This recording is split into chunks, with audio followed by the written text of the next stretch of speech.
The motion for this round reads, this House opposes the development of lethal autonomous weapons.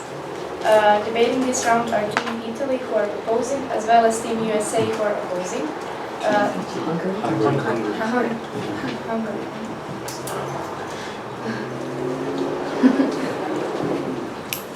Okay, and the adjudicators for this round are Alejo Gonzalez Virgili from Argentina, Jason Palmer from Greece, and Carl Martin Kierberg from Estonia.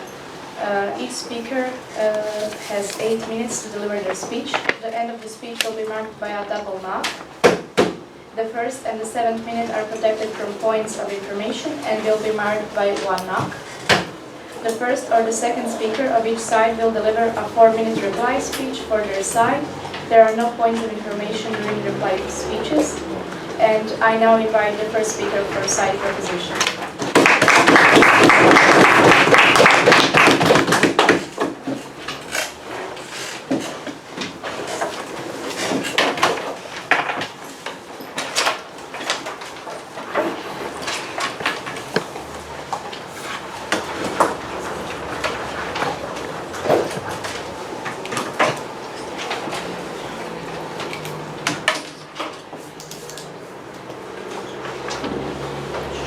If the government and the people of the world have a word to speak for the salvation of the world, now is the time, and now is the last time when words will be of any use.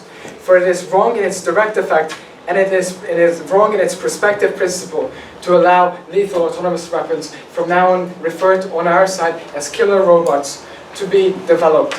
Let me elaborate. First of all, our definitions. We defined autonomous as robots that search, find, and execute a target on its own. Essentially, a robot or a drone that is pre-programmed to make decisions instead of human controlling it. Lethal is something that is used to attack and kill, and we must ban development and not just regulate. I will demonstrate why in 3 layers of analysis. First of all, if one country has it, all other nations must develop it too, for national security reasons, to limit the possibilities of a single nation having a monopoly on this technology. Therefore, it is necessary that no nation develops this technology so that an arms race doesn't break out. And B, the fundamental technologies behind killer robots is computational power and code, which is an intangible thing. Therefore, it is easier to replicate these, and therefore it is necessary that no nations develop this technology whatsoever. And C, why solve a problem when you can prevent it?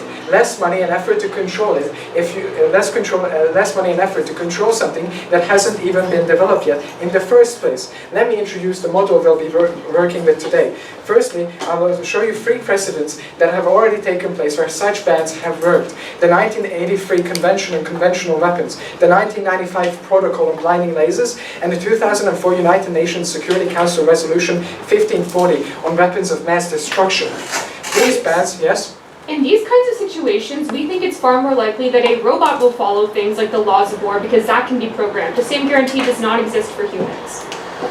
I'm not sure I exactly understand how that point comes here, but we'll actually get to robots following the rules of war in my first argument, which they cannot do, and I will demonstrate that. So, first of all, these bans work. Since 2004, no new nuclear nation has arisen. The same bans would work. So, why should we can, as articulated in Article 41, 42, and 43, economic sanctions and military intervention is possible if a nation would break this ban on these weapons, and therefore this is possible to ban it. But let me show why we should ban it. By first, let me elaborate our burdens today. We must prove that killer robots violate international law, which they do, and we must also prove that the costs of killer robots outweigh the benefits in the long run. Now, why the long run, you might ask? It's because the global politics, the foundation of global politics is on long-term, I will take you in a moment, is on long-term responsible decision-making.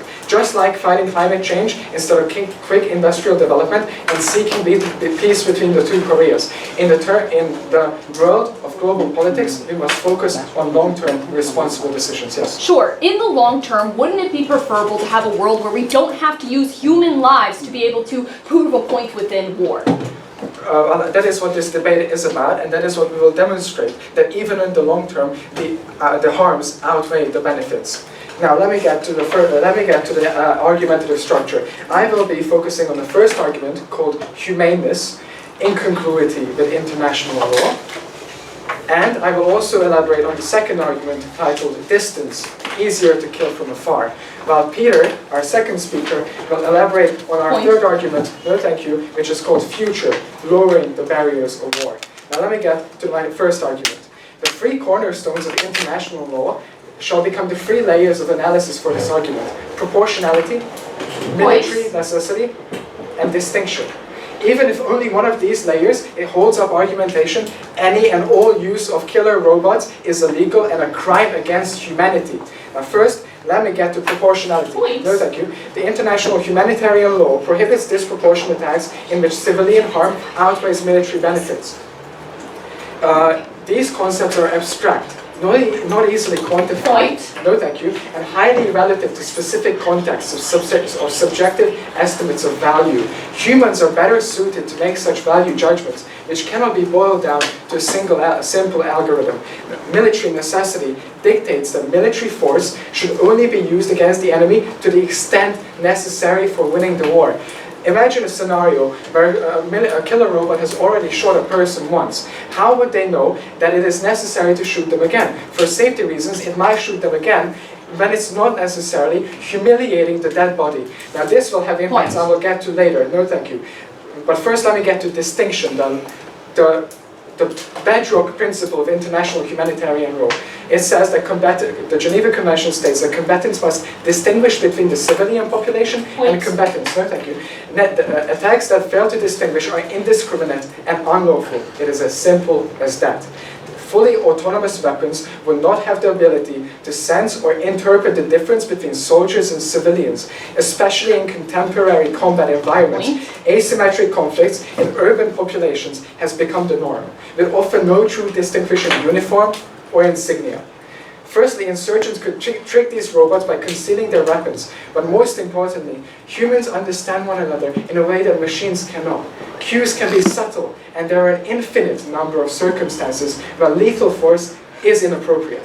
For example, imagine a frightened mother may run after her two children and yell at them to stop playing with toy guns near a soldier. A human soldier could easily identify with the mother's fear and the children's gain, and thus recognize the intention as harmless, while a fully autonomous weapon might only see an angry person running toward it with two armed individuals. Now the first level of impact is that this would break international law, but even more importantly, that innocent men, women and children would be killed unnecessarily. And a third level of impact would be that it is shown that if civilians are killed or even humiliated, then there will be greater retribution, greater resistance movements, and thus prolonged conflict. Now let me get to my second argument, which is called future, distance, easier to kill from afar. Now the main value in war, as in most things, is responsibility, but this is especially important in war, where the stakes are so high. If someone does something bad, they must be punished, and their mistake must be corrected. Now, not being physically close to a person you're harming makes it much easier to do harm. The Milgram experiment in the 1960s showed that people are willing to incur surprising levels of harm on others if they are separated by them and ordered by an authority figure. Programming killer robots is also rather impersonal. You work with criteria, algorithm, and lines of code, but that have the same impact as pulling the trigger. Now, first of all, programmers this way will not experience PTSD, which otherwise would force people to think twice. Furthermore, just like in video games where you can die repeatedly, you can act irresponsibly without fearing the consequences. A programmer might be reprimanded, but they're not going to feel the guilt of 10 years prison or the guilt of having killed 2 innocent lives. Now, the impact of this argument is that it breaks the UN Chapter 7 and the Geneva Convention because it causes unnecessary harm on these people, which is especially important because while we may never stop warfare, we can make it more humane. And that is what we stand for today. Thank you very much. Thank you. This speech lasted 8 minutes and 10 seconds.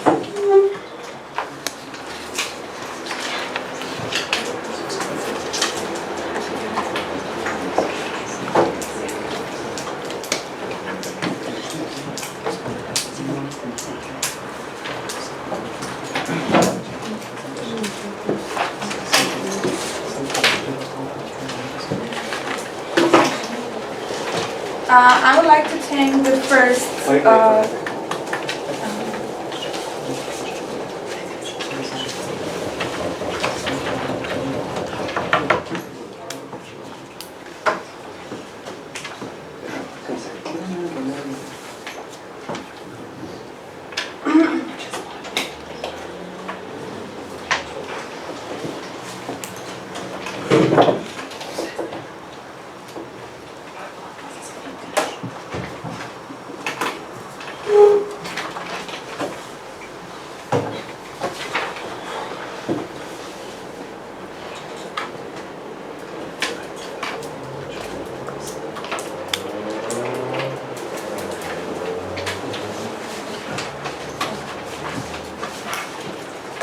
I would like to thank the first speaker of the proposition for their speech, and would like to invite the first speaker of the opposition to deliver their speech.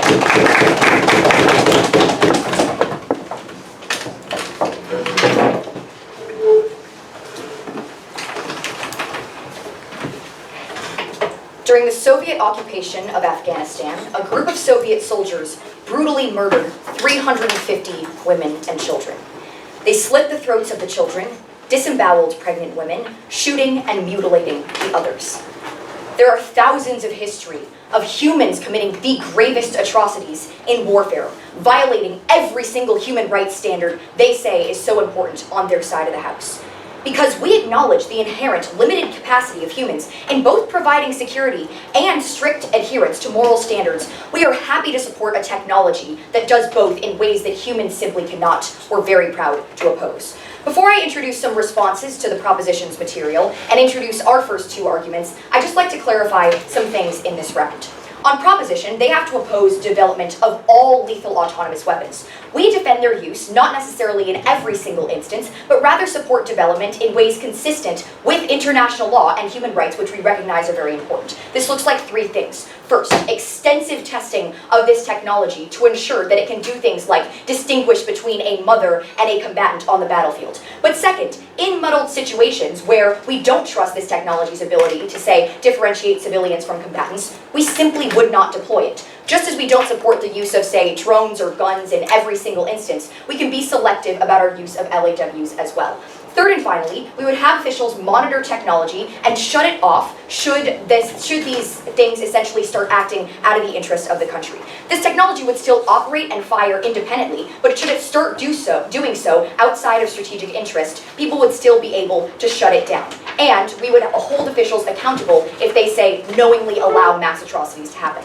What does this mean? It means that all of their argumentation about robots being completely incapable of judging these sorts of things fall, because we would extensively test this technology to the point where it is able to do this and would not deploy this technology if it failed to do so. With that, let's introduce some rebuttal to all of their case. Before, they had two main arguments about humaneness and increasing distance, but they also had this one-off line about increasing arms races. We think this is true of all military technology, not unique to LAWs, and not really important in this round. But let's talk about their first argument about improving humaneness. Let's just point out, we have a number of responses. First, that humans have violated literally every single one of these standards. They say that if LAWs violate even one of these standards, we do not deploy them. This is just kind of an inevitable consequence, and we think is actually more likely in a world where humans are engaging in this warfare. That's the comparative. Second, we already talked about our model. If it is inconsistent with any of these ideas, we wouldn't deploy it. But third and finally, let's just talk about what humans do on the battlefield, right? When you're under fire and are under super stressful conditions where you're having to make split-second decisions about whom to kill and whom not to kill, when you're fearing for your life, you're very unlikely to be able to think in split seconds about proportionality and military necessity and distinguishing between civilians. We think that LAWs, because they just are technologically superior, are able to account for all of this much better and actually adhere to the laws of war far better. We'll explain more about this in our first argument. On to their second argument, they told you that by increasing distance, we increase violence. This was kind of a bit assertive, and we think actually the opposite is true, that when we have programmers deciding about the parameters under which LAWs are going to operate, they're much more likely to be more conservative and avoid things like civilian casualties and the like, decreasing the irrational decision-making on the battlefield that we think is so problematic. But our second response to this is basically their argument is that we need soldiers to feel ridiculously traumatized after they kill someone in order to reduce their ability to do so. We don't really think that that is principally justified. We don't think that subjecting millions of people to mass amounts of PTSD is a legitimate way to reduce conflict. There are other ways to do it that our side does better. With that, let's introduce our first argument about how LAWs reduce wartime atrocities. Two ideas under this. The first is that they prevent human atrocities because they don't have human fallibilities. Again, the comparative here is humans, who are worse for two reasons. First is fear. In life and death situations, when there are bullets and bombs whizzing by your head, there is overwhelming incentives to act irrationally. This leads to soldiers doing things like flinching and shooting a civilian, and projecting that fear into other situations. One of the main reasons that sexual assault is so high in conflict zones is because soldiers attempt to regain power and control after feeling helpless and terrified in violent war zones. The second problem with humans is with retributive rage. Governments use nationalism to motivate soldiers to demonize the enemy, to get them to do all of the horrible things that are necessary for soldiers to do in war. This explains how soldiers come to see eventually their enemies as effectively non-human, leading them to commit some of the worst atrocities in warfare. This looks like the atrocious torture that happened in the Abu Ghraib prison during human engagements in the Middle East. Go. Could bad governments not use this technology to kill civilians the same way they do now? We think that bad governments are going to exist on both sides of the house, and they're going to use the same dehumanizing tactics for their soldiers to get them to commit these atrocities and worse. We think it is incredibly unlikely that a cool-headed room of programmers, military officials, and civilian leaders who all have to buy in to the kind of programming that LAWs have to have in order to be built are going to do things like program robots to rape or torture civilians, which are incredibly unstrategic things to do. All of this buy-in limits the possibility of that happening. In contrast, when one terrified soldier on the opposite side of their home country, who literally does not think that a Vietnamese woman is human, decides to rape that Vietnamese woman, all it takes is buy-in from that one terrified soldier that is much less likely in a world where we have to have all of this accountability before deploying LAWs. Let's get to the second idea under this argument, that we record and report atrocities that happen when human members of the military would otherwise stay silent. Platoons of soldiers are often incredibly intensely loyal to one another. They're in conflict zones together, and they really don't want to inform on one another, even when they do horrific, atrocious things. We think this is less likely in a world where LAWs are directly monitoring the situation. We'd even be happy to send this footage directly to civilian leaders to ensure that accountability happens. But our second argument is that LAWs enable militaries to better protect all people. Two ideas under this. The first is that they increase defensive capacities. Remember that this debate is not just about offensive military robots, it's also about defensive things, like, say, the US's phalanx system, which is an LAW that automatically shoots down missiles without any kind of human intervention, and does so way more effectively because of technological limitations surrounding humans than they possibly can. These defensive mechanisms are really important because we think it's government's obligation to defend their soldiers in a way that human operators technologically can't. They have an obligation to protect the citizens who pay taxes to them, follow their laws, fight and die for them, and we think improving defensive capacities in addition to offensive ones is very important. Our second idea under this argument is that we improve choices about when to use offensive capacities. Intervention without LAWs is worse because we fail to intervene in humanitarian cases because there are political risks from soldier casualties. There are already plenty of incentives to go to war for geopolitical reasons or things like resource extraction, and we already see governments doing that on their side in the status quo. What we don't see governments doing is intervening in things like genocide in other countries that don't pose a direct threat to their own security, and means you're in protected time, and means that it's really hard to justify politically for soldiers to intervene. This looks like things like missions, the US not deploying troops to Rwanda, where there's a horrific genocide happening because they feared political backlash, akin to political backlash that happened in the 90s when a humanitarian mission was shot down in Somalia. We do not have these risks on our side of the house, saving millions of people like Tutsi minorities that were massacred during these genocides. We're very proud to oppose.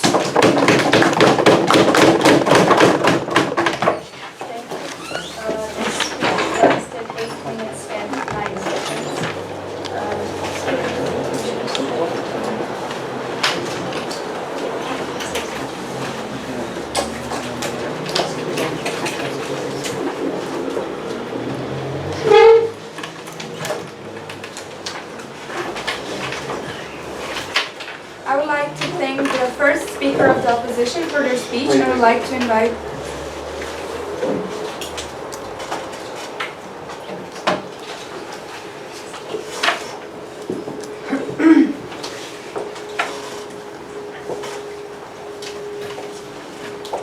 I would like to thank the first speaker of the opposition for their speech, and would like to invite the second speaker of the proposition to deliver their speech.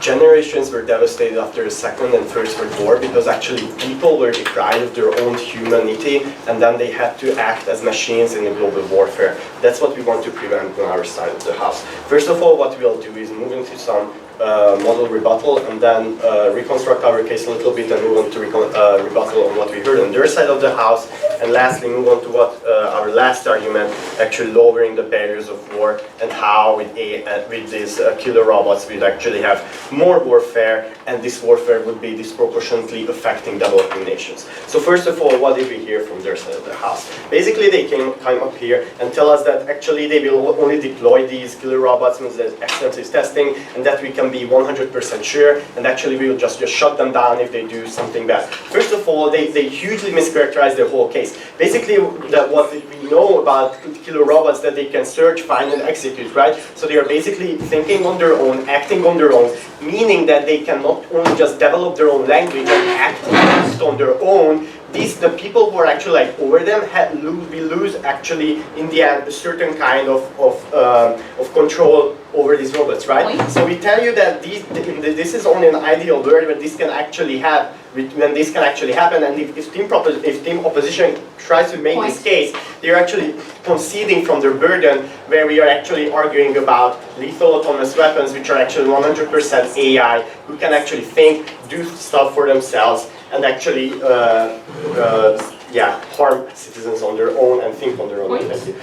So what did we hear as a rebuttal from them? So basically we had this first argument about how we have right now 3 pillars of international law in the current international framework about proportionality, necessity, and distinction, and they just disregarded our whole argument and that said that no, these will actually be better because we'll have killer robots which will be 100% sure and doing everything what we do. Because ladies and gentlemen, the main issue is that even if we have like those very good killer robots, we are telling you that they cannot really, they cannot fit into the current international model of law, right? So we tell you that there's proportionality, that there will be actually certain cases where these robots won't be able to determine that when to actually, to actually shoot someone or not shoot someone. Is it actually needed to win that certain war, or is it not needed? And we tell you that it's very hard to distinction in these cases where we don't have this, right? And lastly, our first speaker already told you that we see that the main issue here is not only that this does not fit into the current international law, and we need to reform that before, but also that we will lose a certain kind of responsibility because we don't know who was the person who actually didn't make the distinction before that combatant or that soldier, right? We won't know that who will be the one who actually harmed citizens unnecessarily because there will be only programmers sitting behind the screen. No, thank you. So this is how they mischaracterize our whole case. Moving on to what we had as our second argument now, is that we had this distance, and how is it easier for programmers to actually just make a code which will in the end kill these people and not think about any human consequences, and how different is it when the human is there and they are seeing blood, they are seeing bullets, and they're seeing all these horrors of war there in the front of their eyes, and they're ignoring all this human element and human decision making, and they are characterizing humans as savages basically, who just go out and because there were certain atrocities activities in certain wars, and therefore they characterize as humans. I will take you as savages all over. Yes? We do not characterize human beings in wars as savages, but rather as human beings. They're going to be scared because bullets are flying past them and their friends are dying. Yes, thus thank you making very much. irrational That's what we are decisions. talking about, that these people will be actually scared, that they will be scared about starting a new war. And that's what we wanted to move on to our second rebuttal, that what we see is that generally war now is not supported, right? Because people don't like it when people go home and see that their grandfather or their brother were actually shot, or there's someone who is suffering of PTSD. That actually has an effect on people, right? We see that, we saw in the Vietnam War that people were protesting because they all knew someone who was actually harmed in the war, so they went out and told you that, no, please, US government, we should stop this, right? So this is all what we see in our side, that this is actual harm, and team opposition is trying to mischaracterize humans as just savages who will, when they go out to the war and they just actually do more harm because they are actually very scared. So we don't see on this case at all. So moving on to the second argument, which was about these human issues and loyalty and humanitarian. We are telling you that even that on our side of the house, on their side of the house, there will be even more harm, because with these killer robots there will be no loyalty, there will be no certain kind of, I don't know, there will be no killer robots actually better identifying if this is a humanitarian case or if this is not, right? Because we saw in the Kosovo war that there were actually cases where these were misguised as something else, right? So they actually, humanitarian aid didn't get into the country anyway, so we don't see how there would be additional harm on our side. So moving on to our last argument, which is about lowering the barriers of war, and which clashes directly with their argument, because even if we take them on their hind stance and tell that, yeah, there will be actually killer robots which will be 100% sure, and every single time they will execute exactly how we tell them, which we already told you is not the case, but even if that's true, we will tell you why there will be even more harm on their side. So what do we see? I will give you 3 levels of analysis on lowering the barriers of war. So we'll tell you why is it easier to start a war when there's actually these killer robots in place, why there will be civilians disproportionately suffering after this motion is in place, and why there will be a bigger backlash on, especially on developing nations. So what we'll see is that right now in the status quo, actually their states are not starting wars because they see the human casualty, right? We saw that in the Second World War, in the Vietnam War, any war, that states will first think about how many humans can they actually kind of sacrifice for this cause, right? So if we won't have these casualties, then it will be much easier for states to just start a war, right? Because there won't be anything to think about. In the Vietnam War, as I already told you, people were protesting because their brothers were dying. So we tell you that if there's not such an issue for a country, then it will be much easier for them to start the war, and they will actually. So what we are telling you is that there will be civilians actually bearing the consequences, right? Because we tell you that war is bad in itself, even if it's fought with robots, even if no, so to speak, combatants or no, so to speak, civilians are dying. Why? Because there will be devastation in the area where the war is happening, right? Infrastructure will be damaged, no shipping will get into the certain area, businesses will go out of operation as a result, people won't be able to have access to water, food, or anything, the environment will be damaged for years, the shells will need to be collected, and landmines will be all over the place. So we are telling you that even if in the long term, we see that these areas where wars were happening, even with robots, civilians will actually bear the backlash because they will be the ones suffering. Lastly, developing countries will bear the backlash.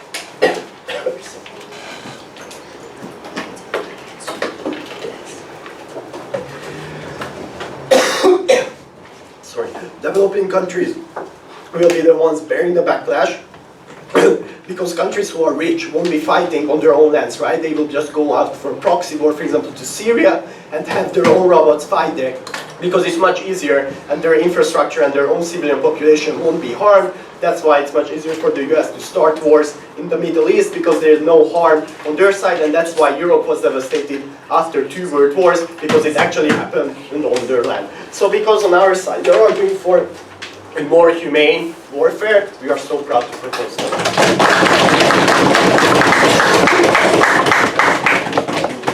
Okay. So this speech lasted 8 minutes and 24 seconds.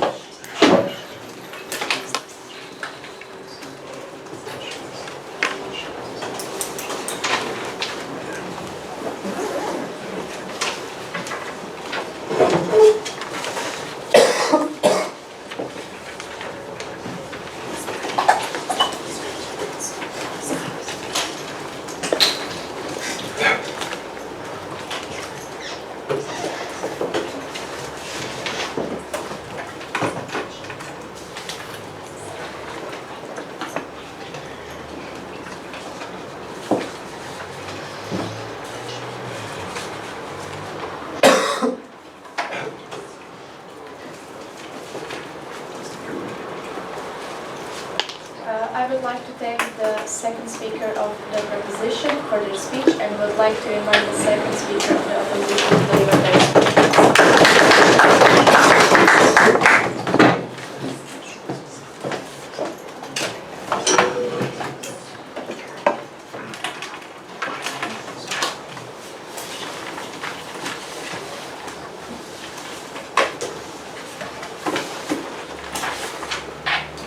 We think in their last speech, they gave us a lot of reasons why they think there is a problem with war. They never once engaged with what the actual comparative is in this debate. Are humans better at decision making? Note, this was not reliant on us saying that humans are savages, or for example, a 19-year-old kid who has been transported to a different country that now has to hold a gun is simply inherently evil. In our first speech, we said that humans have legitimate and natural feelings of fear, anger, and self-preservation that will always triumph over their ideas of ethical, complex decision making. We think at the end of the day, I hear a lot of mechanistic quibbles about international law and quote-unquote killer robots that only are used offensively for massive destruction. This is not what the debate is about. We think they have completely missed what the heart of this round ought to be about. We think we're already ahead. In this speech, I'm first going to be engaging with all of the material that we've heard so far, coming out of the proposition, before secondly delivering our third substantive argument that analyzes the human cost of going to war. But now let's get into this first idea. They talk about how lethal autonomous weapons violate international law. We have a number of responses. First off, note that in their last speech, they never once engaged with what Ella tells you and makes very clear in her first speech, that actually having lethal autonomous weapons decreases conflict overall. Why is this the case? We talked to you about the idea that lethal autonomous weapons can be used in specific instances and more surgically to actually have better identification of what actual targets are. For example, if we think a soldier comparatively is on the battlefield and they see someone approaching them, they're much more likely to actually depend on things like fear, anger, and self-preservation to act retributively instead of actually defensively. We think that on our side of the house, we actually help civilians more. But the second thing that we told you underneath this pragmatic point is that weapons will still be tested before they're deployed, meaning that we can actually test to ensure that a robot can distinguish, for example, between a farmer holding a pitchfork or a rebel holding an AK-47, or a child holding a rock and a militant holding a grenade before deploying it. We think that all of the mechanistic quibbles they have are just that, and we don't think that's the actual comparative in the debate. But now, let's really get into this issue about violating international law. We think that first, similarly to any time international law is violated in war, accountability can still exist for lethal autonomous weapons. Note, the proposition never gives us a reason for why lethal autonomous weapons would not be held liable to the same international law. In our highest ground, we first tell you the idea that lethal autonomous weapons are less likely to commit these kinds of crimes, but if they were, we assume that in some cases, lethal autonomous weapons might malfunction. We still think we can hold two actors accountable that in and of themselves prevent these kind of crimes from occurring in the first place. The first actor that we would be happy to hold accountable is a programmer who caused a lethal autonomous weapon to perform an operation that violates international law. Similar to how one can track individual edits on a Google Doc, programmers can individually be held liable. We think that for that specific code they contribute. The second is the war general who chooses to deploy an LAW. I think we already talked about this enough in our model in our first speech, and we think that generals have an incentive to be selective in deploying LAWs, meaning they're less likely to put them in situations that warrant these kinds of international law breaking in the first place. But let's really engage with the comparative. If a human soldier breaks international law, what do we tell you in our first speech? For example, with the My Lai massacre in Vietnam, where US soldiers murdered and raped 500 men, women, and children, even in spite of the fact that they believe that humans are all benevolent actors that are capable of complex decision-making whenever they feel threatened.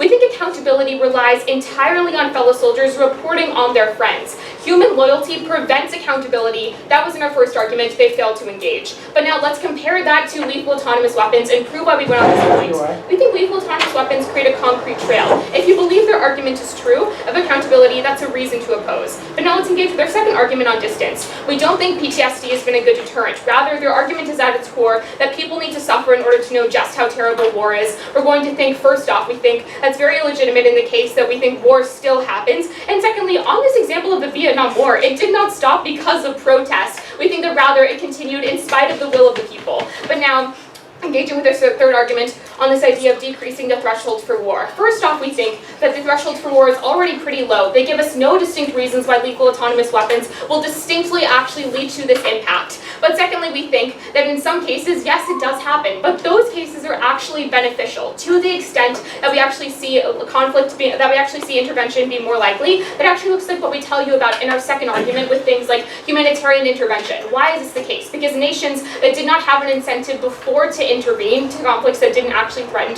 their own national security now are able to do so without putting the lives of their own civilians at risk. For example, in the Rwanda genocide. But we think that on this final argument they give us about developing nations, it has internal tension with their arms race argument. We think that yes, wealthy countries probably will always have an advantage, but if their arms race argument is true, we think that having greater production of lethal autonomous weapons then means that countries that are developing are able to access them even more. But finally, on these two other arguments they give us about the actual machines being unreliable, we think they can be tested in the first place, programming resolves the problems, and on this issue of lethal autonomous weapons being costly, we think comparatively it's less costly to have an entire military training and deployment. If anything, LAWs protect the economy trade-off that governments otherwise have to make with the military while still being able to actually help to preserve the lives of their own soldiers and civilians. But now let's move on to our third substantive argument, which is that it is immoral for governments to rely on human soldiers when there is a viable alternative. Before I go on, I'll take a point of information if you have one.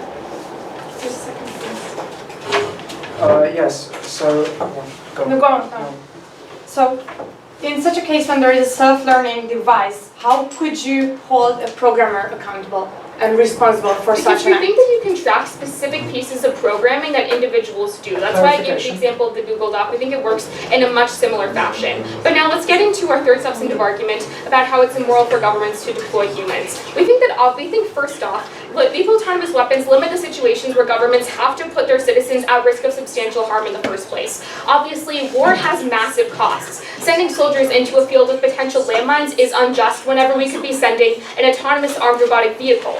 Additionally, soldiers that do survive often face massive trauma, such as PTSD, shell shock, or actual anxiety and depression that can last them a lifetime from either having to see their own fellow soldiers die or nearly be threatened to kill themselves. We think that has not, one, deterred war, but secondly, these costs are augmented by the fact that the most vulnerable people are often likeliest to become soldiers. People who face extreme adversity in their lives and often have less to lose by going into the military or have no other option for financial reasons or because a court has given them the option of military or jail, often choose to join the military. We think militaries around the world deliberately attract high school age teens. For example, in Britain, that had a deliberate campaign to attract teens from low-income communities. The wealthy often can avoid military service entirely, such as whenever the Peruvian government reinstated the draft in 2013 that allowed for a $715 fine to skip military service. Given that a person's life is their most central right as a person, because it's a precondition to all other rights, it should only be sacrificed whenever it's absolutely necessary. We think lethal autonomous weapons eliminate the need to actually sacrifice them in the first place. But the second point we have underneath this argument is that lethal autonomous weapons mean governments are less likely to engage in the two comparatives that we give you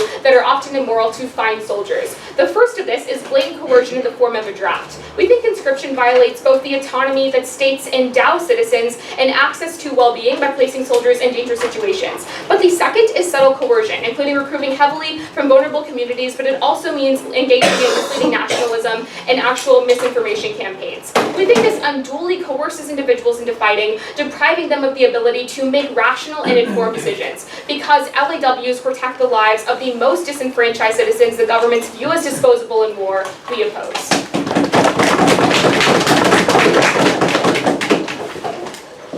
Thank you. This speech lasted 8 minutes and 30 seconds.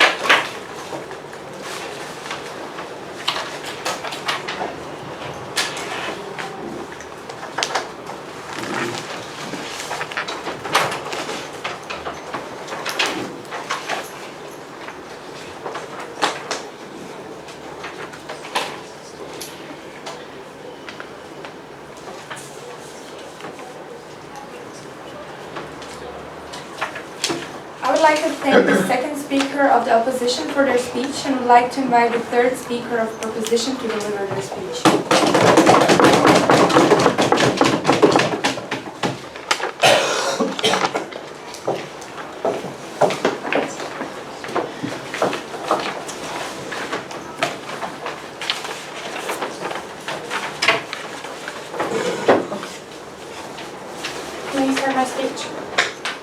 Ladies and gentlemen, I would like to start my speech with a really short introduction about the technicalities about this motion we are debating today and false assumptions made by side opposition that actually harms this debate today. So first of all, what they said just in the first speech, in the developing stage, is that they are going to monitor technology, they are monitor these weapons and these lethal autonomous weapons so humans can shut it down. I would like to really shortly say, as the motion said, as all you can read in this room, that a clarification with the motion was, these weapons operate without human intervention.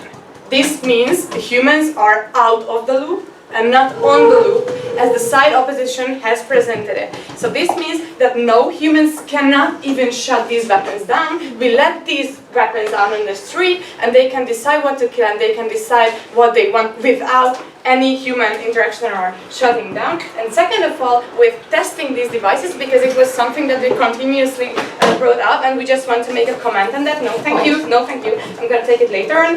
With neural networks and how these systems actually work and how it makes testing actually impossible, because any interaction with this environment means unanticipated interaction with this environment and new data implemented in these self-learning machines. What it means basically in practicality is when we put right data, they can identify right targets. For example, the other enemy's military devices or the soldiers' clothes, they can identify them because of the good data. However, when we test these devices, they can implement wrong data, such as a civilian's clothing. And no, thank you. And the next time what they're going to do is, because we do not have control, because this is how this self-learning artificial intelligence works, they're going to identify the civilians by these testing methods, and they're going to shut those one down. And this is something we cannot prevent, and even the highest professionals within this industry say that this is going to be one of the biggest problems with this AI. So second of all, I would like to go to their arguments and the main clash points of this debate. For example, do not harming humans. Let's take two scenarios in this point. A, what they are saying, there are two possibilities. We let robots out on the street and also a few soldiers and humans. Let's say it is a short-term solution. So what it causes is that there are these weapons that we are not sure we can control, and also these human soldiers, so the brutality will not be solved. The second scenario, scenario B, is that there are no soldiers in the long run, only these robots. So what happens, both countries only use robots and not soldiers, so we can prevent brutality, more and more deaths. Why? I'm going to explain with a short analysis now to you, dear judges. So why? Let's imagine in your word what they're saying, that there are only robots and protecting. This works on the short term, until one side has these robots, no thank you, and can protect their citizens to defense. However, imagine when both sides have these robots, and because we can actually make these robots very fast, because they're not humans and not giving birth, we can reproduce these robots and they simply just be bombed. So what is the next value in our society that we must attack? Civilians, because we cannot reproduce human rights that fast. So the barriers of war and the meaning of war when there are only robots, no thank you, is first of all, yes, we might bomb others' robots. But does it lead war anywhere? No. Is the resources what leads war and what decides war? The societies, the members who pay taxes, who actually go and help the economy, and this is what is going to be at risk by their model. No, thank you, not yet. Now, I would like to move on to the amount of that I said. First of all, in the short term, that until one side has these weapons, it is okay. However, we, in our case, would not allow even the development, so it is impossible in our case to have even one side of these robots, and this is why we solved the problem at the very beginning. Now, I would like to move to international responsibility, because it was, thank you, it was also a main question in this debate. So first of all, how can you hold someone responsible for their acts? And we would like to just move to this point very shortly. So why is it really important to hold responsible people in our society? It's because this is how our whole law system and how criminal system works, that there is someone that we can punish and will not commit such a crime. However, in this case, you cannot hold killer robots accountable. They have self-learning machine, self-learning systems, so easily everyone can say, even the businessmen, the programmers, the operators, sorry, it was not my fault because this machine is self-learning. This is what this debate is about. No, thank you. This is what is in the definition. We cannot say that, oh, okay, the full responsibility is theirs, because they just created something that gets self-learning and knows how to self-learn, and we cannot simply prevent that. And this is why we do not want this, because the basic foundations of our society and our criminal and civil law will be harmed by their model. So now I would like to also go to the UN point. No, thank you. The other fundamental part is that no necessary harm should be done in our society, and this in our scenario also works for our side, because we cannot predict yet these AI devices. However, even if we could, let's suppose, this is a false assumption by their side, though, that these are super intelligent testing weapons. Even if this is the case, first of all, we cannot, all of these, it's really hard to imagine, but even if we did what I said to you, there is this worst scenario with barriers of war when only robots are fighting. And now I'd like to go to another clash. However, it was unfortunate not a clash because they did not respond to this all. However, the barriers of war, first of all, as the first speaker of us, Botti has said, it is really important for us to look at global consequences. No, thank you, because such an issue as war, we need to look and take it as an international, as it has its international impact. So now, what is barriers of war? As our second speaker have painted, and this picture, in their scenario, when there are only robots, that when the civil people's lives are taken, the infrastructure is going to be damaged, there is no business, no operation as a result, there will be no one to investing in that area for the long term, job losses, the area has to rebuild, and all these wrong consequences that we would achieve by more and more war. And I believe that our side has told you how this scenario would lead to more and more deaths and more wars. Please. When it comes to strategy, programmers and war generals have no incentive to deploy LAWs only to kill civilians, especially if international law is such an effective check. First of all, the first problem with this POI was that self-learning part that I've already elaborated on, that we do not know exactly how these weapons are going to work. And second of all, yes, programmers might not have this belief. However, what happens in real life is really different what they are trying to say. So what happens is that, first of all, I'm not saying that these weapons are going to attack civilians because they are programmed to. I'm saying that in a word, when robots target each other and kill each other, the only value in war is going to be taking civilian lives, because there are no human soldiers on the battlefield anymore. And it is not going to be the weapons who actually kill them because they are programmed to do so, if we suppose a really positive future, but then the whole scenario of a war will change, because the only mattering will be resources and human lives. And this is what our side proposition would like to prevent. And even what they're saying is that we should not solve this problem because humans have fear, but they're saying that it is good. We are saying, therefore their side, they are saying that it is good for our side because it prevents actually people from killing and more people. And what we have provided to you is that our scenario, when someone is really distant from someone being killed, imagine a video game. You're more likely to kill more people when you're not there on this field, and it's only one click you have to make for that programmer in a room distant. Do not know what these lives are going to take. They're only programmed, okay, it's not going to be bad if I take a few lives away.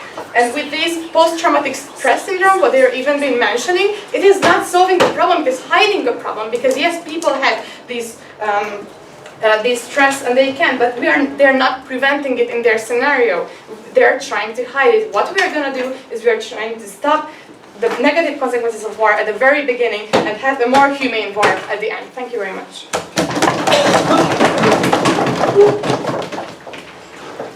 This speech lasted 8 minutes and 17 seconds.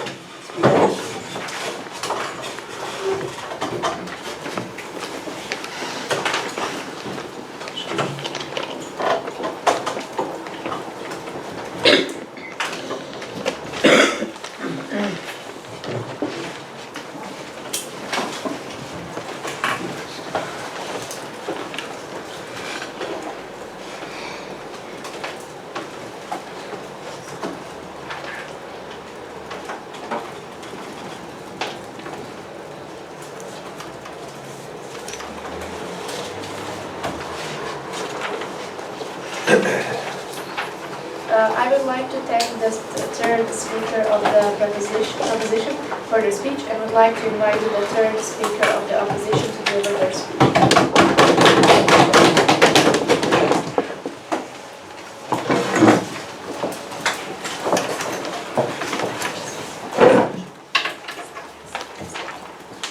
It's hard to believe that an intensely programmed piece of autonomous technology that can siphon through information within a matter of seconds is supposedly a worse actor than, say, a 19-year-old kid drafted into war, holding a gun, watching their friends die beside them, having bullets graze past them because they quote-unquote have compassion, they belong there.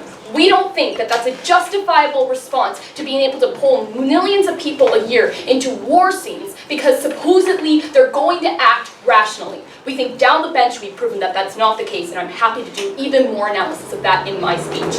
But in this speech I'll be doing a few things. The first is I'll be going over one major clarification for today's debate so that we can truly address the true comparative before moving on to discussing two key questions that should summarize it. The first, on which side does what's best for the protection of people. The second, on which side does what's best for the advancements in war. But on to the first thing that we really need to clarify in today's debate. We think that side proposition has given you a complete mischaracterization of what the usage of LAWs truly looks like. What have we heard from their side? LAWs are simply slaughter bots that raise havoc all over areas. They simply kill innocent mothers and children. They want to ultimately harm everybody, and the worst part, they can't be turned off. There's no way to be able to place a check on them. There's no way to hold them accountable. We don't think that this is necessarily what the reasonable ground is in today's debate, insofar that we've given you two very, very rational responses. The first is that when they we think that LAWs are designed to efficiently commit lethal autonomous actions that would have been committed by human beings in the first place, so much so that they're programmed to act in under certain jurisdiction that has already been announced from certain countries.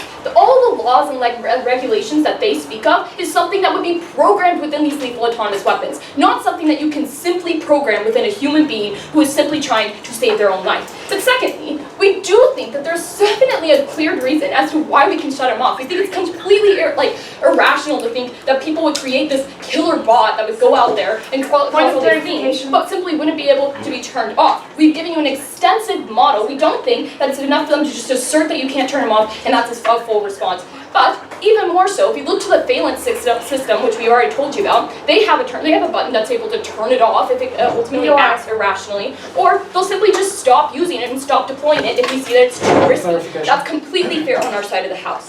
Now, on to the first question in today's debate, which is which side does what's best for the protection of people. I think two major central ideas emerged under this point. The first idea is under soldiers. Now, under this point, we gave you a very, very crucial argument that Emily delivered to you very well in her second speech.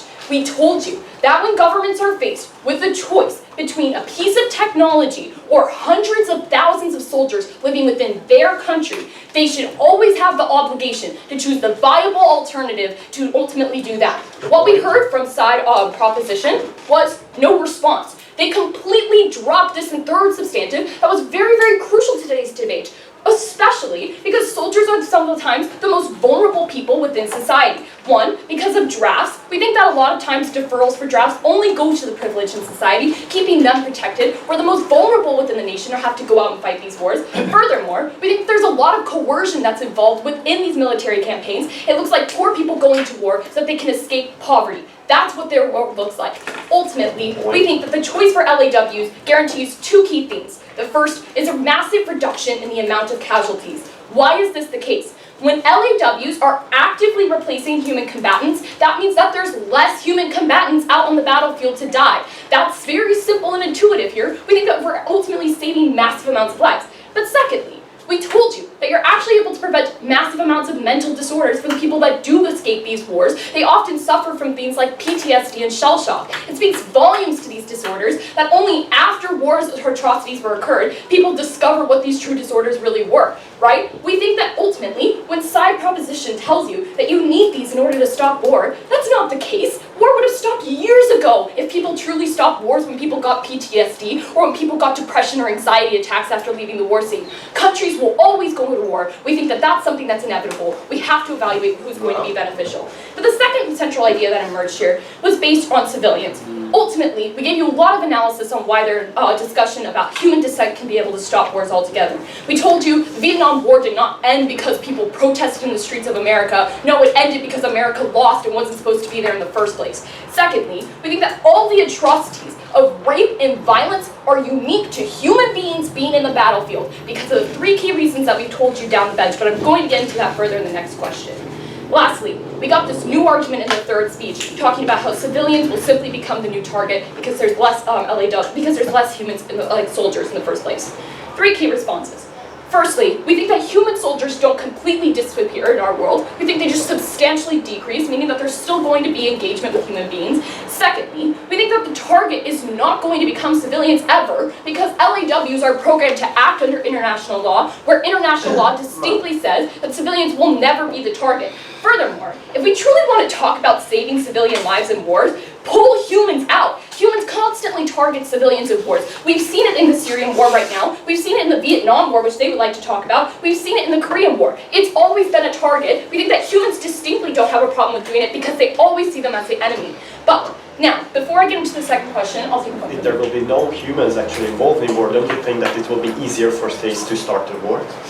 We don't think that the necessary argument about people not being going to war is really a reason as to why there will be a decrease in the amount of war. Ultimately, people go to war regardless of whatever the thing is going to be that's holding them back. We don't think that human cost is the true reason that holds people back from going to war. That's why there's still massive amounts of war on the day-to-day basis.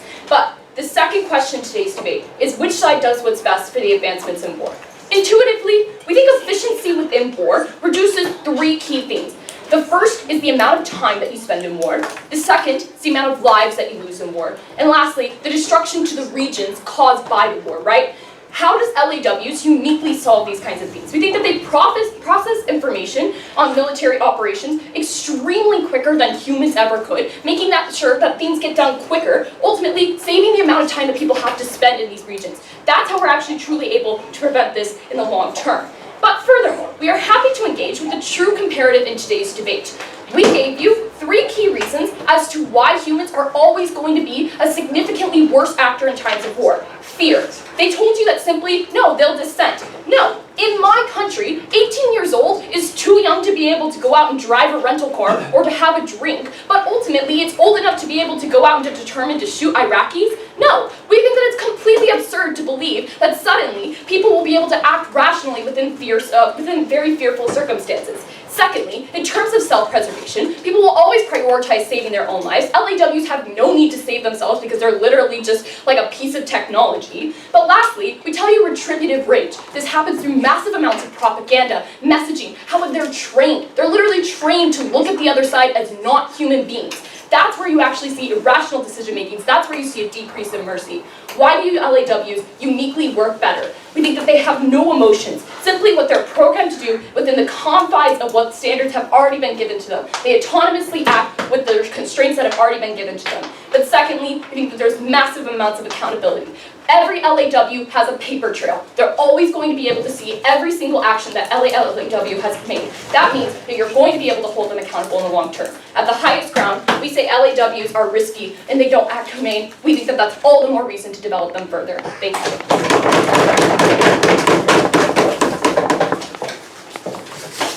This speech lasted 8 minutes and 32 seconds.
like to thank the third speaker of the opposition for their speech and would like to invite the reply speaker of the opposition to deliver their speech.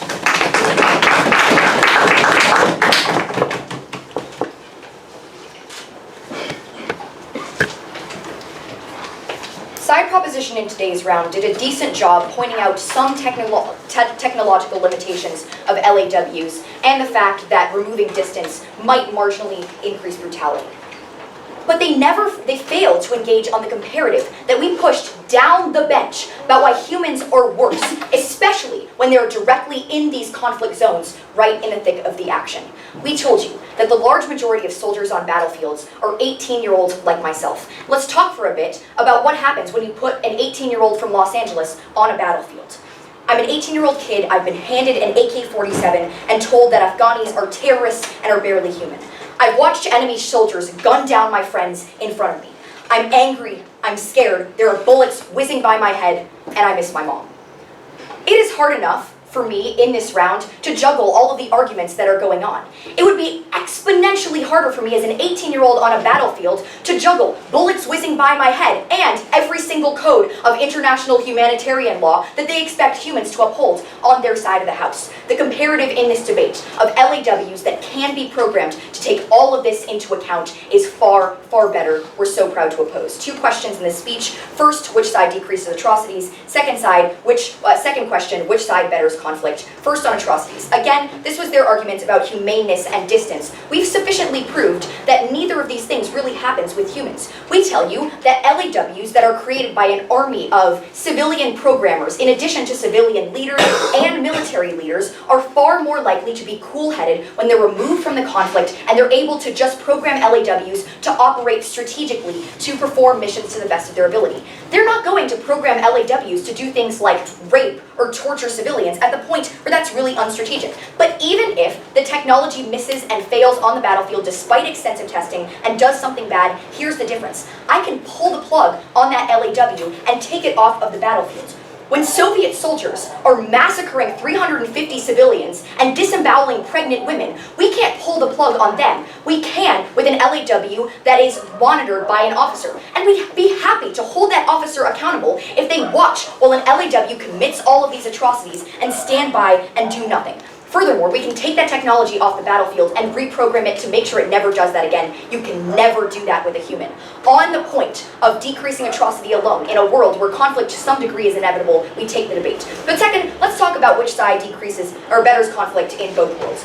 Their main argument here was that we decrease barriers to war. We had a lot of responses to this that didn't receive practically any engagement. We told you, governments already go to war for massively problematic geopolitical reasons like getting resources and things like that. But second, we told you in our third argument, it is the most vulnerable populations in these countries that are sent to war. Those who can't afford to pay the fee to escape the draft. Those with no other options. Those that governments explicitly target to pull them into war. Those with the least ability in society to stand up and say, hey, please don't send me to war. These are people that are disposable to the government. We think it is, first of all, wrong for the government to deploy them when they have another option. But second, it's unlikely that rich people in society are going to stand up for these individuals. But third and finally, third, we told you that protests of the Vietnam War weren't the sorts of things that ended it. And finally, the cases where we do go to war because we reduce the threshold are things like humanitarian interventions. But they also told you that we're going to increasingly target civilians because some futuristic machine-on-machine exclusively war is going to happen. We told you in Layla's speech that for the foreseeable future, this technology, note, in a lot of cases, hasn't been developed yet. There are still going to be human soldiers on the battlefield. But second, we told you that if it is the case that these technologies are just being programmed to shoot down civilians, we obviously would not deploy them. We still believe in humanitarian standards. Third and finally, let's talk about civilian casualties in the Vietnam War, in World War I and II, and any other conflict. They are massive because soldiers, scared for their lives, don't care about civilians. We think it's far more likely on our side of the house that LAWs will. Very proud to oppose.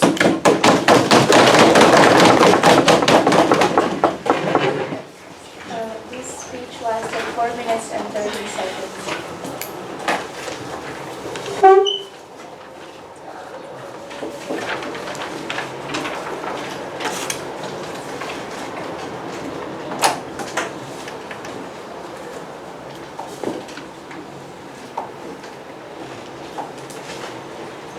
I would like to thank the reply speaker of the opposition for their speech and would like to invite the reply speaker of the opposition to deliver their speech.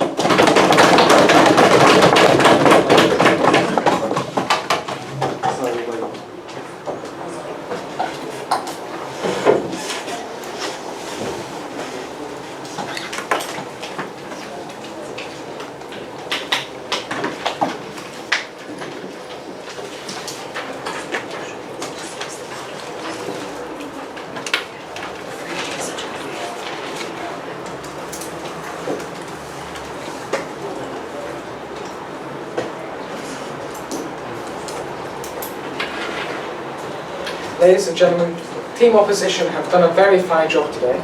They've been such a good team, they've managed to argue Team Proposition's case as well. Because they didn't use our definition, but they didn't refute it as well. Now, first of all, these are autonomous machines, meaning you can't pull the plug on them. That was in our definitions, no human intervention. However, because we didn't enter into a definitional challenge, because they didn't challenge our definition, and because Team Proposition in the World Schools debating format has an exclusive right to introduce a definition, our definition stands. And they didn't use it, and they haven't been arguing by it. Now, let me get into the two major clash points of this debate, the two thematic clash points. Better conflict and the amount of conflict. Now, first of all, both teams agree that war is bad, and we must decrease the amount of war and the badness of war.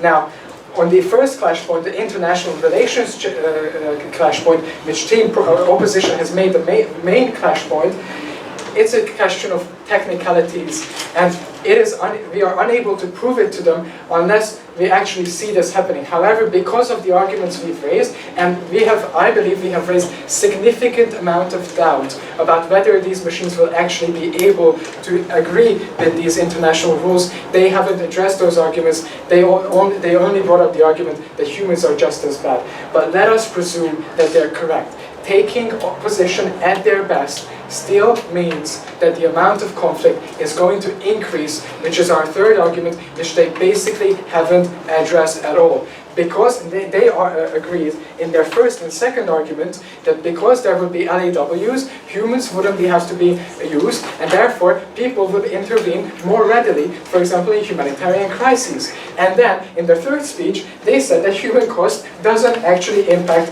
and the human cost doesn't hold people back into going to conflict. First of all, that's a direct contradiction in terms, which completely undermines the first and second arguments of the first and second speaker. But even more importantly, it means that they agree with us and they concede that the actual likelihood of people going to war with LAWs now being dominant is significantly increased because governments don't have to hold their people back. This means that our third argument, which means that the amount of conflict will increase, has the conclusion and the impact that even if conflict becomes a bit better or significantly better, if there are no impact of war, if people can go to war with the same kind of casuality as opening up their Xbox and playing a video game, then people will go to war. Because it is worth it, for economic reasons and for all other reasons. But as we already agreed with Team Opposition, war is horrible. And we must do everything we can to limit the amount of war we have and to increase to the maximum the humaneness of that war. So even if the humaneness is undecided, because the amount of war will increase, which they have conceded, I hold that our side of the house has shown that lethal autonomous weapons, killer robots, will only cause more conflict in the future, will not abide by international laws, and we are not able to hold them accountable as proven by the self-learning machines, which they completely didn't understand. Now I could go into how neural networks work, but I don't have time for that. Neural networks, you can't hold people accountable, and therefore, because we've won this debate on all accounts, and even on a fifth flashpoint, which didn't come up because they didn't address our distance argument either. No refutations on that, by the way. I hold that we have completely won this debate in the better conflict, but even if they have gotten that, the amount of conflict will increase, and therefore you must vote with proposition. Even if we can't stop war, we must make it more humane. Thank you very much.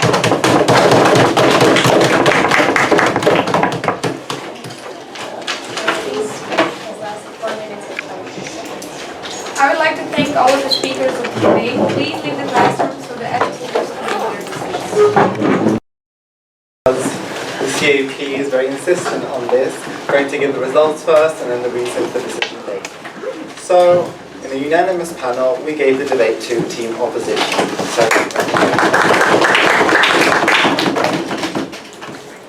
So towards what actually happened in the debate. So starting with the style. The three judges believed that, generally style was quite balanced during the debate. If we had to pinpoint something specifically, probably it was pace issues, problems, sometimes, following what some speakers were saying given the pace. So both teams, remember to try to make that an advantage or a disadvantage for you. Don't speak so quickly that we can't, listen and actually follow what you're saying. But moving on to the interesting part, the content part. Two ideas. So the first one of the debate.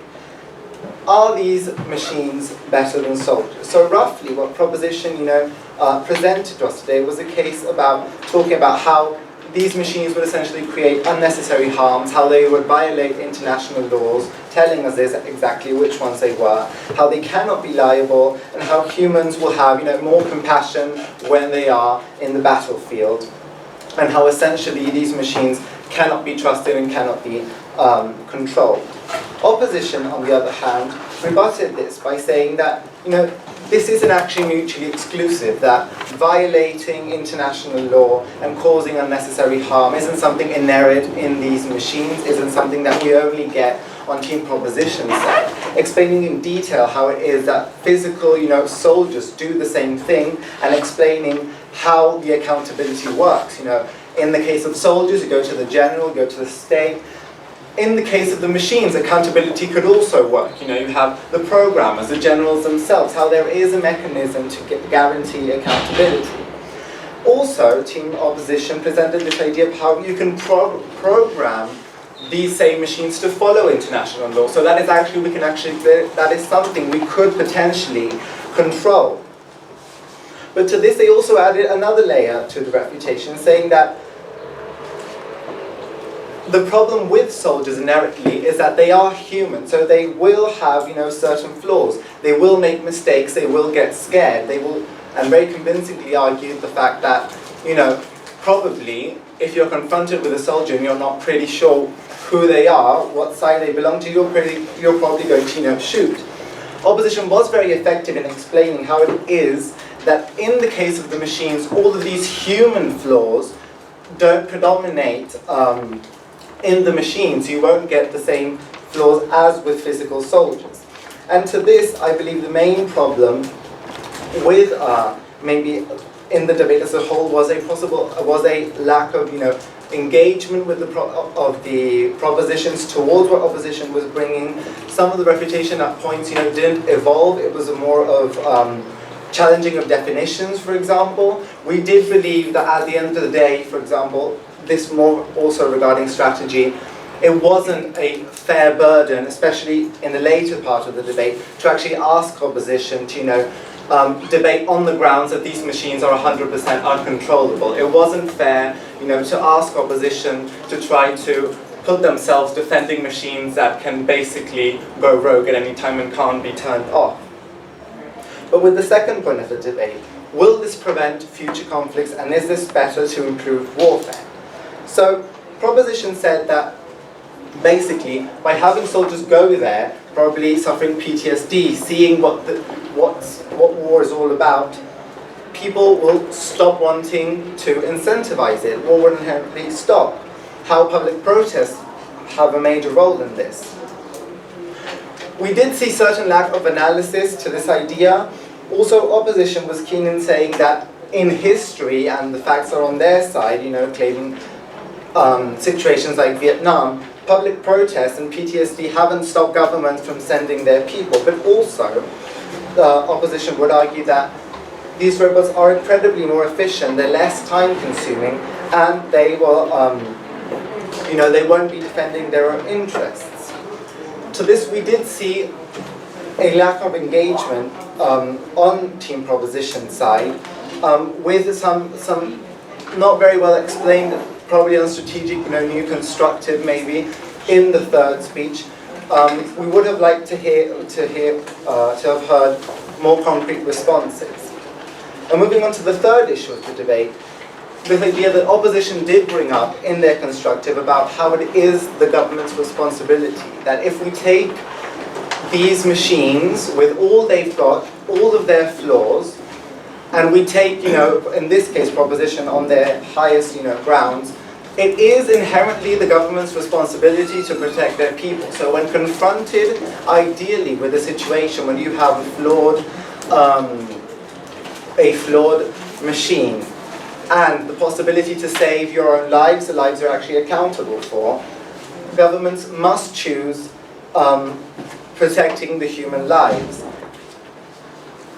This wasn't the most expanded argument, this wasn't the most analysed argument, but it was a main issue and an important one for the three judges. And there was, we didn't see much of a response from Team Proposition. So, content and strategy-wise, we did see a constant, lack of engagement in many arguments, especially in the third constructive for Team Opposition. And these were the reasons that ultimately gave the debate to Team USA. Thank you. We encourage everyone to ask for personal feedback.